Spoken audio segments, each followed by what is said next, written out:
Hello, today I am going to discuss about oxytocics. These are the drugs which produce the uterine contractions. And the examples are natural oxytocin, ergot alkaloids, prostaglandins. And examples are prostaglandin E2 and prostaglandin 2 alpha. Synthesis. The oxytocin is a posterior pituitary hormone secreted by posterior pituitary gland, and the secretion occurs by sensory stimulation from cervix, vagina, and from suckling at the breast. So in this case, the oxytocin will be released when the stimulation occurs from the hypothalamus. There is a release of synthesized oxytocin from posterior part of pituitary gland to the target cells in the uterus and myoepithelial cells, which ultimately leads to uterine contractions and milk ejection. The pharmacokinetics is it is not effective through oral route, administered intravenously, and also through the nasal spray. And metabolism, it is catabolized by liver and kidney, and in the distribution case, it is not bound to any plasma proteins, and its half-life is 5 minutes. The role of the oxytocin is it stimulates both frequency and force of uterine contractility, particularly at the fundus segment of the uterus, and these contractions resemble the normal physiological contractions of the uterus, followed by the contractions which are followed by relaxation. As you can see in this graph, there is a frequency and the force of uterine contractions, and the relaxations are regular. And the immature uterus is resistant to the oxytocin, but the function of oxytocin in your uterus is it will get only contracted at the term, and the sensitivity increases to 8 folds in the last 9 weeks of the pregnancy, and also 30 times more contractions in the early labor. Clinically, oxytocin is given only when the uterine cervix is soft and dilated. The mechanism of action includes the interaction of endogenous or administered oxytocin is with the myometrial cell membrane receptors, which promotes the influx of calcium from extracellular fluid or from the sarcoplasmic reticulum in the cell, and this increases the cytoplasmic calcium levels, hence stimulates the uterine contraction. As you can see in this picture, the oxytocin reacts with it binds with the receptor and then activates the secondary messengers, in which it will try to influx the calcium from the extracellular fluid, and hence there is an increase in the cytoplasmic calcium level, which contracts the smooth muscles. Now, coming to the therapeutic uses of oxytocin, it is important in induction and augmentation of the labor if it's given through IV infusion. It is also given in the mild preeclampsia, uterine inertia, incomplete abortion, post-maturity, and maternal diabetes. This is also used in the postpartum uterine hemorrhage and impaired milk ejection.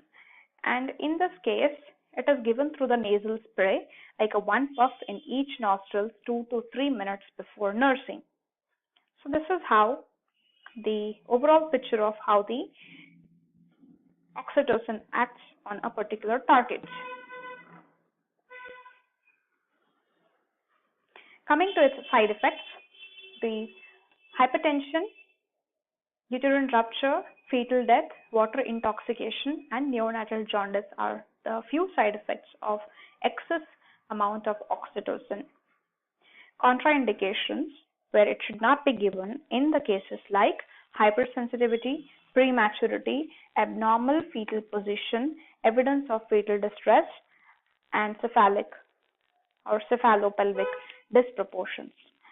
And the precautions are multiple pregnancy and previous C-section if it's there, or the hypertension. Coming to the ergot alkaloids, examples ergometrin and methyl ergonovin. So the effects of this ergot alkaloids on uterus is it induces the tetanic contractions of the uterus without relaxation in between, and these does not resemble the normal physiological contractions. As you can see here, there is only contraction without the interruptions of relaxations, and it will not only cause the fundus to get contracted, it will compress, or it also contracts the cervix part. So this is the major difference between the oxytocin and ergots. Coming to its pharmacokinetics, the absorption, it is easily absorbed by the oral route, so it can be given through the tablets and also given through the intramuscular route. It is extensively metabolized in the liver, and 90% of the metabolite is excreted in bile. The clinical use is when it has to be given, when the ergot alkaloids have to be given. In the cases of postpartum hemorrhages, like in the stage 3 of the labor, and the preparation includes the ergometrin 0.5 mg plus oxytocin 5 international units, and through the intramuscular route. The side effects are nausea, vomiting, diarrhea, hypertension, vasoconstriction of peripheral blood vessels like toes and fingers, and gangrene. Next is contraindications. It should not be given in the first and second stage of the labor, vascular diseases, impaired hepatic and renal functions, and it is also not given in the precautions, like precautions have to be taken when there is a cardiac diseases, hypertension, and multiple pregnancy. Coming to the prostaglandins, the mechanism of action is similar, that it contracts the uterine smooth muscles, and the difference is the prostaglandins contract the uterine smooth muscles not only at the term but also throughout the pregnancy, and it softens the cervix, whereas oxytocin does not soften the cervix. And prostaglandins have a longer duration of action than the oxytocin, and the therapeutic uses, it will induce the abortion, induces the labor if there is a fetal death in the utero, then postpartum hemorrhages. The side effects are nausea, vomiting, abdominal pain, diarrhea, bronchospasm, and flushing due to the action on prostaglandin E2 and prostaglandin F2 alpha on the respiratory tract. Contraindications, it should not be given if there is a mechanical obstruction for the delivery and fetal distress, predisposition to the uterine rupture, and precautions are it should be precautiously given in asthma, multiple pregnancy, glaucoma, and uterine rupture. Coming to the uterine relaxants, so they are also called as the tocolytics, and the action is it will relax the uterus and arrest the threatened abortions or delays the premature labor. And the classification includes beta adrenoreceptor agonists, example is ritodrin, IV drug, and that is selective beta 2 receptor agonists, which are used specifically as a uterine relaxants. The mechanism of action is it binds to the beta adrenoreceptors, activates the enzyme adenylyl cyclase, which ultimately increases the levels of cyclic AMP, and that is reducing intracellular calcium level and decreases the sensitivity of actin and myosin contractile units. Hence, there is a relaxation of the uterine smooth muscles. And the side effects are tremors, nausea, vomiting, flushing, sweating, tachycardia, hypotension, hyperglycemia, and hypokalemia. Next is calcium channel blockers like nifedipine, and it also causes the relaxation of myometrium, and this is markedly inhibits the amplitude of spontaneous and oxytocin-induced contractions. The unwanted effects like Headache, dizziness, hypotension, flushing, constipation, ankle edema, coughing, wheezing, and tachycardia are some unwanted effects of calcium channel blockers when it's used at the term.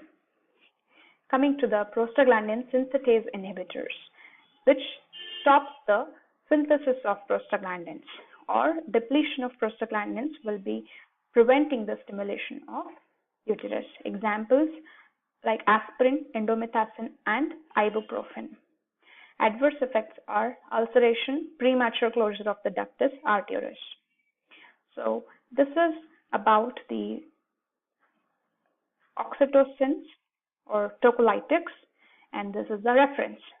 Thank you for watching, and if you like the video, please like and share, and if you are having any comments, please put it in the comment box.